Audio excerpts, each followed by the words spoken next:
We want to continue to talk about some other issues that's going to be coming up in this particular election. We also have issue 8 that's coming up. Talk to us a little bit about issue 8. Who can kind of give us kind of a snapshot of what that is and talk about that impact on our community? Well, issue 8, as my understanding and looking at the legislation, what has occurred due to an unfortunate event like the opioid crisis is that many families now, or when they go into homes, unfortunately for those who are overdosed due to opioids, they're finding that children are left there abandoned and by themselves. And so for those entities that help support and deal with those children, there has been a huge influx coming into those services. And so they need help now. They need funding. They need assistance. So issue 8 is to help deal with that and deal with the shortfall that's there, so that these children can get the help that they need to get them back on their right footing.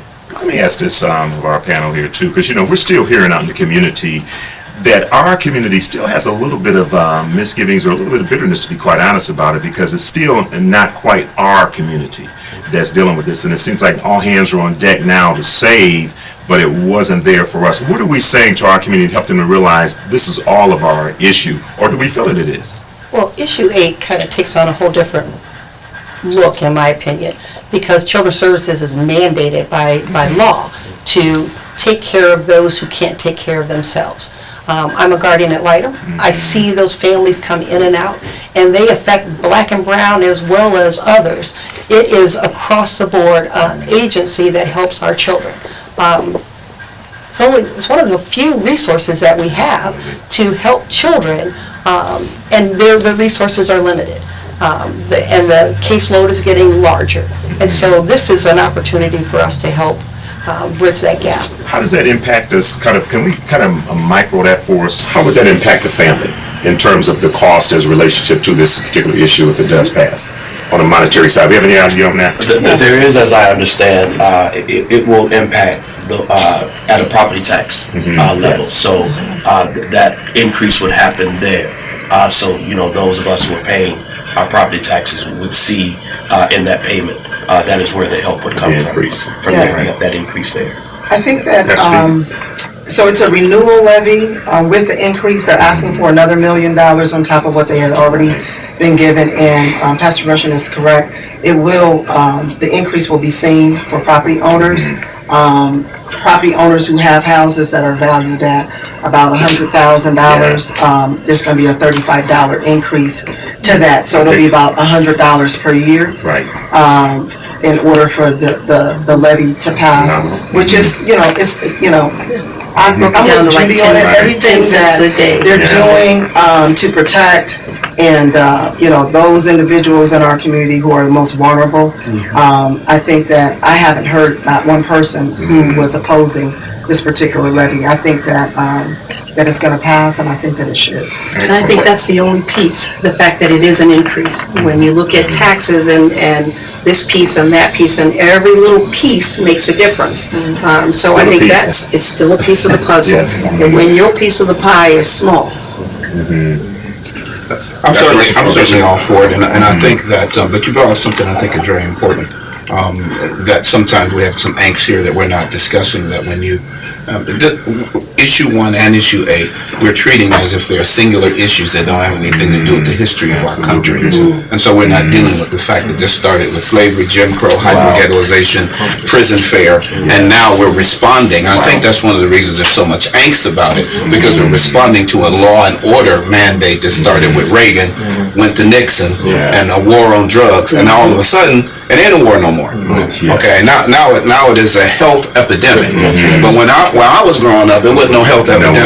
It was a war. So that doesn't mean that I don't want to see people get help, but it also makes me suspicious about these kinds of things, because I'm not sure what's going on. They promise we're gonna get the lottery and school's gonna get money.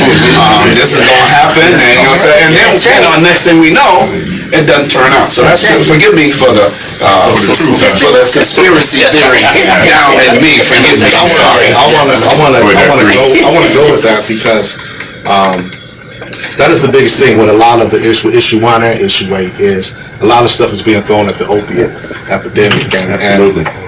And on one side, it's unfortunate. It is, yes. You know, but on the other side, is we're gonna sit back and complain about it being thrown at the opiate, or is it gonna get in what we fit in? The one thing about issue 8 that's very important is that it's an increase. Amen. And what's important about that? It's an increase on property tax. What's important about that? It's a $100,000 property tax. How many of our people have $100,000 homes? Right. Not most. So what we gotta do is we gotta start educating our people on how important it is Wow. to pay taxes. Every time a tax increase come, our people go, why? Because they haven't been educated on how, we talk about free college, we talk about free healthcare, that costs. Right. It ain't Somebody free. has to pay for Somebody it. has to pay for it. Free for everybody. So they're willing to pay the extra $35, Right. and we're not educated. We haven't educated our people to understand how important Yes. that $35 is.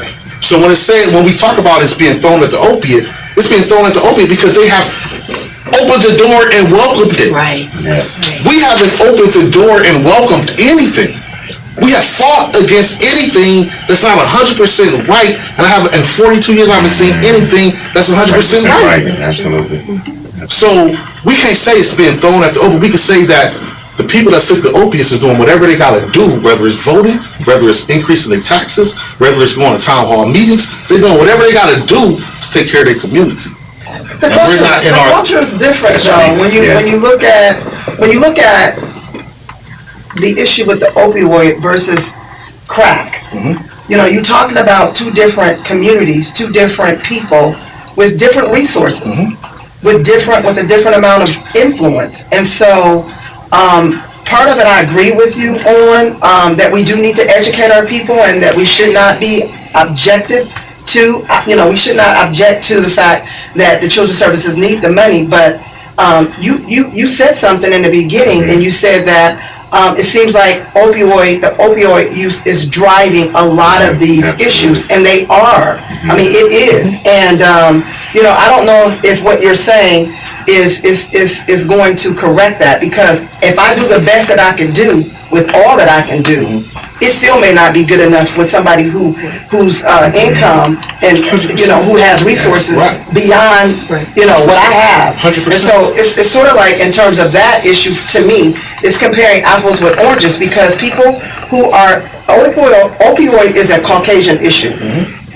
and they have more resources and more money and more influence, and we are trying to fight for bed space for African Americans who are suffering with issues related to crack cocaine and some other things. And so, I agree with one thing that you said, that is that we can't complain about it, that we need to get in where we fit in, and I do agree with that. Well, but I think along with that is, Pastor Rush, have our final. we have to, I think the comment was made before, even as it relates back to issue 1, is that we were at the table.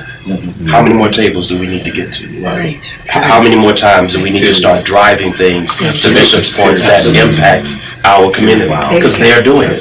That's how these things are coming forward. That's how these investments are being made. We have to start getting to these tables. We have to start having these discussions. So these things that are coming out for stuff that we know haven't been dealt with for years, that needs to still be addressed. Absolutely. Thanks so much, Pastor Rushing. And I think we're seeing, as it's stated, that's the overarching statement that's here. We have to be at the table. We have to get involved.